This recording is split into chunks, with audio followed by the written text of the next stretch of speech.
একজন ট্রাভেল ভ্লগারই বোঝে ট্রাভেল শেষ করে আসার পরে যখন দেখে তার ফুটেজটি ব্যবহার করার যোগ্য নয়, বিশেষ করে যারা নতুনরা আছো। এই ভিডিওতে আমি তোমাদের দেখাবো কিভাবে আমার এই ইউজলেস ভিডিওটাকে আমি এই ধরনের একটি আকর্ষণীয় সিনেমাটিক ভিডিও বানাচ্ছি শুধুমাত্র ক্যাপকাট ব্যবহার করে। সুতরাং আর দেরি না করে চলো স্ক্রিনে যাই। এটা হলো আমার ভিডিওটি, যেটা আপনারা শুরুতে দেখেছিলেন। দেখেন ভিডিওতে কত পরিমাণে নয়েজ এবং সাউন্ড বোঝা যাচ্ছে না, কালার গ্রেড নেই, একেবারে ইউজলেস একটি ফুটেজ। কিন্তু এই ফুটেজটা আমি ক্যাপকাটের মাধ্যমে এই ধরনের একটি সিনেমাটিক লুক দিয়েছি। এটা মূলত হয়েছে, আমি আমার ফুটেজটি এখানে নিয়ে এসেছি, নিয়ে আসার পরে আমি এর ক্যাপকাটের যে অডিও সেকশন আছে সেখান থেকে আমি ভলিউমটা ইনক্রিজ করেছি এবং আমি এখানকার এআই ফিচার ইউজ করেছি, যেমন enhance voice, reduce noise, isolate voice. এবং তারপরে আমার সাউন্ড হয়ে গেছে এই ধরনের। এবং আমি ইউজ করেছি একটি অ্যাডজাস্টমেন্ট লেআউট, যেহেতু আমি DJI Action 4 ক্যামেরাটি ব্যবহার করছিলাম, এর জন্য আমি একটি কালার প্যালেট ব্যবহার করছি। সেটা হলো, আপনি যদি অ্যাডজাস্টমেন্টে যান, এই যে দেখুন লেটুস, এই LUT কালার প্যালেট আপনি সার্চ দিলে গুগলে পেয়ে যাবেন। যেটা আমি এখানে ব্যবহার করেছি, এই যে এই কালার প্যালেট যদি না দিই তাহলে আপনার ফুটেজটা ছিল এরকম, এবং এই কালার প্যালেটটা দেওয়ার সাথে সাথে আমার ফুটেজটা চকচকে হয়ে গেছে।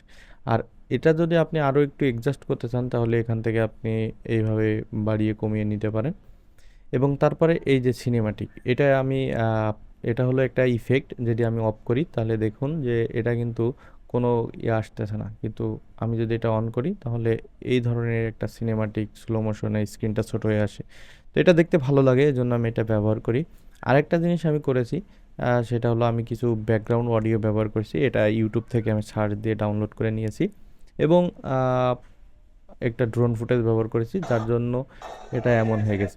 জাস্ট সিম্পল একটা এডিট। এটা আমার ফার্স্ট ভিডিও উপলক্ষে আমি চেয়েছিলাম ভিডিওটা খুব শর্ট করে আপনাদেরকে দেখায়, এই জন্য আমি আগে থেকে এডিট করে দিয়েছিলাম। জাস্ট সিম্পলি একটা ইউজলেস ফুটেজ আপনি যদি ক্যাপকাট প্রিমিয়াম ইউজ করেন এবং তার মাধ্যমে তাদের AI ব্যবহার করে আপনি পুরো অডিওটা একদম নিজের মতো করে ব্যবহার করতে পারেন। তো একদম যারা বিগিনার আছেন তাদের জন্য ক্যাপকাট অনেক ভালো একটা সফটওয়্যার, আমি নিজেও এটা প্রতিনিয়ত ব্যবহার করছি। আর এই ধরনের ইউজফুল কন্টেন্ট আমি ট্রাই করব আপনাদেরকে দেখানোর, এবং এই ধরনের স্ট্র্যাটেজি আমি আপনাদের সাথে শেয়ার করার চেষ্টা করব। তাহলে চলুন ভিডিওটি দেখি সম্পূর্ণ ভিডিওটি কেমন হলো। এমন দেশটি কোথাও খুঁজে পাবে না গো তুমি।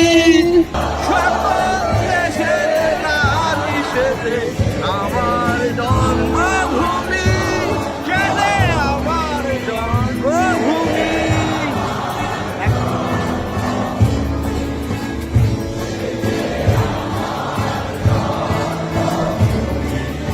আপনি যদি আমার চ্যানেলে নতুন হয়ে থাকেন এবং এই ধরনের ইউজফুল কন্টেন্ট আরও পেতে চান তাহলে অবশ্যই সাবস্ক্রাইব করুন। আপনার একটি সাবস্ক্রাইব আমাকে নতুন ভিডিও বানার ইন্সপিরেশন যোগাবে। আজ এ পর্যন্তই, দেখা হবে নতুন ভিডিওতে। ভালো থাকবেন।